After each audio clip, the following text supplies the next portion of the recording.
అందరు కొద్దిగా పక్కకి గాలి ఆడమే కొద్దిగా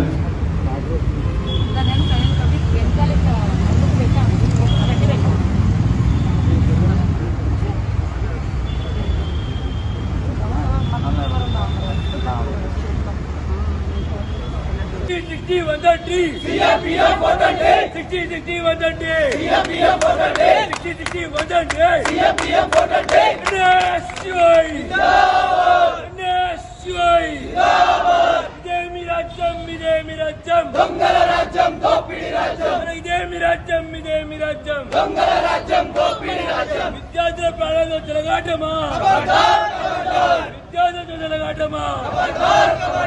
सीएम टूटा पीएम टूटा दोनों मिलकर देश को लूटा सीएम टूटा पीएम टूटा दोनों मिलकर देश को लूटा వద్దురా నాయనా కేసీఆర్ పాలన కేంద్ర రాష్ట్ర ప్రభుత్వాలు అనుసరిస్తున్నటువంటి విద్యార్థి వ్యతిరేక విధానాలు విద్యార్థుల జీవితాలతో చెలగాటమాడేటువంటి ఏదైతే ఈ ఎగ్జామ్స్ సంబంధించినటువంటి నీట్ గాని జీ గాని ఈ ఎగ్జామ్స్ ఏదైతే అనుకుంటున్నారో వాటిని ఆపాలనేటువంటి ఏకైక లక్ష్యంతో విద్యార్థులకు ఈ పాండమిక్ టైంలో ఎలాంటి అనారోగ్యము ఇబ్బందులు రాకుండా ఉండాలంటే మరి విద్యార్థుల తరఫున విద్యార్థి సంఘం NSCI state president Venkat Balmoor గారు గత 3 రోజులుగా చేస్తున్నటువంటి ఈ దీక్షను మరి భగ్నం చేయాలనేటువంటి కుట్ర తప్ప విద్యార్థుల యొక్క జీవితాలను బాగు చేద్దామనేటువంటి లక్ష్యం గాని లక్షణం గాని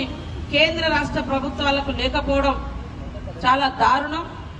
మరి వారు చేస్తున్నటువంటి ఈ దీక్షకు సంఘీభావం తెలపడం కోసం నాతో పాటు ఇక్కడికి విచ్చేసినటువంటి మరి భవానీ రెడ్డి గారికి సోదరిమణి, అదే విధంగా సుజాత గారికి, విద్యార్థి నాయకులకు, ఇతర మరి కాంగ్రెస్ పార్టీ సీనియర్లకు, పత్రికా మీడియా సోదరులకు అందరికీ పేరు పేరున నమస్కారాలు, ధన్యవాదాలు తెలియజేస్తా ఉన్నాను. ఈరోజు విద్యార్థులు అంటేనే ఈ దేశానికి భవిష్యత్. విద్యా వ్యవస్థ బాగుంటే, విద్యార్థి రంగం బాగుంటే, విద్యార్థులు బాగుంటే వారే ఈ దేశానికి కావాల్సినటువంటి ఆదాయం కల్పించేటువంటి మానవ వనరులుగా కూడా మరి అభివృద్ధి చెందేటువంటి తరాన్ని ఈరోజు ఈ కరోనా కాటుకు బలి చేసేటువంటి కుట్రలు కార్పొరేట్ సంస్థల కోసం మీరు చేయడం ఇది కరెక్టేనా అని ఒక్కసారి కేంద్ర రాష్ట్ర ప్రభుత్వాలు ఆలోచించాలి. ఇది ఎంత మాత్రము కేవలం డబ్బుల నష్టమైతుందో 100 కోట్లను 200 కోట్లను లేదా కార్పొరేట్ కంపెనీలకు కార్పొరేట్ సంస్థలకు నష్టం వస్తుందనో మరి ప్రాణం పోతే తిరిగివ్వలేనటువంటి ఒక అత్యంత విలువైనటువంటి ప్రాణాన్ని బలిదీసేటువంటి ఈ యొక్క ఎగ్జామ్స్ ని ఈ సందర్భంలో పెట్టడం, ఈ యొక్క విపత్కరమైనటువంటి సందర్భంలో పెట్టడం అంత అవసరమా అని ప్రజలు విద్యార్థులు ఆవేదన చెందుతా ఉన్నారు, ప్రశ్నిస్తా ఉన్నారు, నిరసన తెలియజేస్తా ఉన్నారు. అయినా కూడా మొద్దు నిద్రలో ఉన్నటువంటి మరి రాష్ట్ర ముఖ్యమంత్రి గారు మోడీ గారికి మరి మేల్కొల్పడం కోసం తన ప్రాణాలని పణంగా పెట్టి ఈరోజు వెంకట్ గారు విద్యార్థుల ప్రాణాలను కాపాడడం కోసం దీక్ష చేస్తున్నటువంటి అంశాన్ని కేంద్ర రాష్ట్ర ప్రభుత్వాలు గుర్తుపెట్టుకోవాలి. వెంకట్ వాస్తవానికి చాలా బలహీనంగా ఉన్నాడు.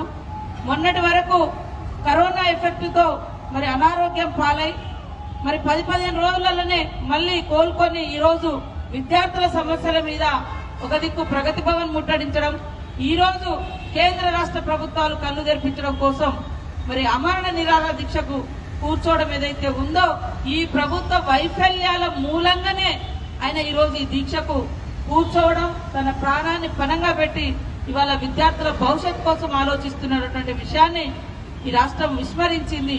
ఇప్పటికైనా మరి ఒకవైపు 11 రాష్ట్రాలు వ్యతిరేకిస్తున్నాయి, 6 రాష్ట్ర ప్రభుత్వాలు ఆల్రెడీ పిటిషన్స్ వేసినాయి రాష్ట్ర సుప్రీంకోర్టులలో. కానీ ముఖ్యమంత్రి గారు మాట కూడా మాట్లాడకుండా నిమ్మక నీరెత్తినట్టున్నారు. అయ్యా మీరు మీ కుటుంబాలు మీ మంత్రులు ఎమ్మెల్యేలు బాగుండి మరి వాళ్ళు మాత్రం పెద్ద పెద్ద హాస్పిటల్లో ట్రీట్మెంట్ తీసుకొని వాళ్ళు బాగుంటే సరిపోతుందా? అనేక మంది లక్షల మంది విద్యార్థులు రేపు రోడ్ల మీదకి రావాల్సి వస్తుంది. ఎక్కడ సెంటర్ పడుతుందో తెలియదు, అక్కడ ఏమేమి జాగ్రత్తలనే తెలియదు. మరి వెళ్తూ పోతుంటే కూడా రవాణా క్రమంలో ఎన్ని రకాలుగా వాళ్ళు ఎఫెక్ట్ అవుతారో అర్థం కాని పరిస్థితి. ఇవన్నీ మీరు ఆలోచించకపోవడం, ఈ రాష్ట్ర పెద్దగా ఈ దేశ కుటుంబ పెద్దగా ఈ కేంద్ర రాష్ట్ర ప్రభుత్వాలు ఆలోచించకపోవడం అత్యంత దురదృష్టకరమైనటువంటి సంగతి. కాబట్టి మీకు కొనసాగే హక్కు లేదు. ఎందుకంటే రాష్ట్ర ప్రజల యొక్క బాగోగులు, ఈ దేశ భవిష్యత్తు కావాల్సినటువంటి మరి విద్యార్థుల యొక్క భవిష్యత్తును నాశనం చేసే మీరు ఏ రకంగా ఇంకా పదవులలో కొనసాగే అర్హత ఉంది? మీరు మంచి చెడ్డ ఆలోచించినప్పుడు ఏ రకంగా మీకు నైతిక హక్కు ఉంది? ఒకసారి ఆలోచించుకొని మరి మీ పదవుల నుంచి వైదొలిగితే బాగుంటుందని కూడా ఈ సందర్భంగా వారికి విజ్ఞప్తి చేస్తా ఉన్నాం, డిమాండ్ చేస్తా ఉన్నాం. కాబట్టి ఇప్పటికే చాలా చాలా క్షీణించింది వెంకట్ బల్మూర్ గారి హెల్త్. మరి వెంటనే ప్రభుత్వం స్పందించాలని కూడా ఈ సందర్భంగా డిమాండ్ చేస్తా ఉన్నాం. విద్యార్థి లోకం కూడా ఎక్కడికక్కడ ఈ ప్రభుత్వం చేస్తున్నటువంటి విధానాలు కేవలం సెంటిమెంట్లతోటి ఓట్లు రాబట్టుకునే విధానం కాదు. అభివృద్ధి చేసి ఆరోగ్యాన్ని ఇచ్చి ఆరోగ్యకరమైనటువంటి అభివృద్ధిని దేశాన్ని అభివృద్ధి పదంలో దేశాన్ని రాష్ట్రాన్ని నడిపించినప్పుడే నిజంగా ఈ పాలకులు దేశ ప్రజల కోసం రాష్ట్ర ప్రజల కోసం ఆలోచించినట్టు. కానీ కులాలు మతాలు సెంటిమెంట్ ఇతరత్ర వాడుకొని లేదా ప్రాంతాల వారిగా సెంటిమెంట్లతో అధికారాన్ని ఇంకా కొనసాగిద్దాం అనుకోవడం ఇది అవివేకం.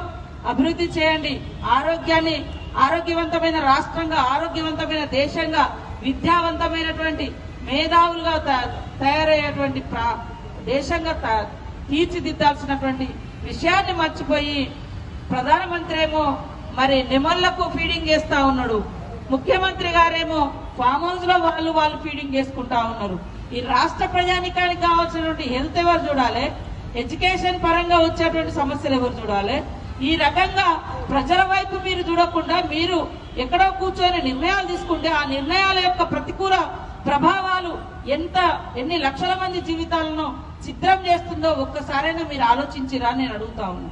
కాబట్టి వెంటనే ఈ ఎగ్జామ్స్ ఏదైతే ఉందో అదేవిధంగా స్టేట్ కానీ సెంట్రల్ ప్రవేశ పరీక్షలు కానీ అన్ని కూడా పోస్ట్ పోన్ చేయండి అని మేము డిమాండ్ చేస్తూ, మరి మా సోదరుడి యొక్క ఆరోగ్యం ఆందోళనకరంగా ఉంది కాబట్టి వెంటనే ఈ యొక్క స్టేట్మెంట్ గవర్నమెంట్ నుంచి రావాలని మేము ఈ సందర్భంగా డిమాండ్ చేస్తూ, వారు ఆరోగ్యంగా ఉండాలి, ఇలాంటి పోరాటాలు అనేకం చేయాలి.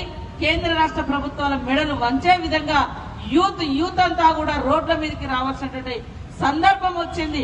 ఒక దిక్కు నిరుద్యోగ వృత్తి లేదు, చదువుకున్న వాళ్ళకు ఉద్యోగాలు లేదు, చదువుకున్న ఇళ్లకు కనీసం కొన్నాళ్ళైనా ఎగ్జామ్స్ రాయకుండా మరి ఆరోగ్యాలను కాపాడుకుందామంటే లేదు రోడ్ల మీదకి రండి అంటున్నారు.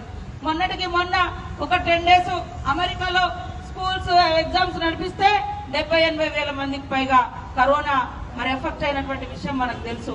ఈ రాష్ట్రంలో కూడా అసలు కరోనా యొక్క టెస్టులు తక్కువ, వచ్చిన టెస్టుల యొక్క డీటెయిల్స్ కూడా బయటకు పెట్టడం లేదు.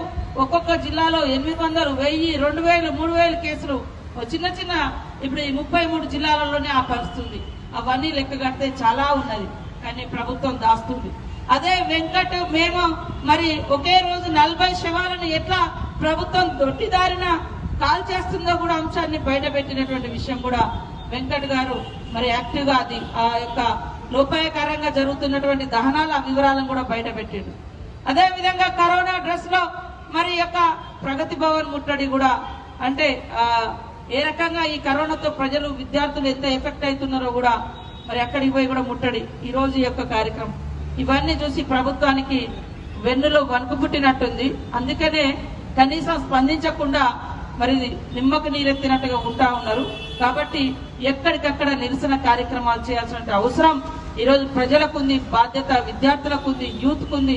మన సమస్యల మీద మనమే పోరాడాలి, నిలదీయాలన్నటువంటి అంశాన్ని మర్చిపోకూడదు అనేటువంటి విషయాన్ని గుర్తు చేస్తూ మరి ఇక్కడికి వచ్చిన సోదరులకు అందరికీ పేరు పేరున నమస్కారాలు. వారు ఆరోగ్యంగా ఉండాలని ఈ సందర్భంగా మనస్ఫూర్తిగా కోరుకుంటూ వారి యొక్క పోరాటానికి సంపూర్ణ మద్దతు తెలియజేస్తాము.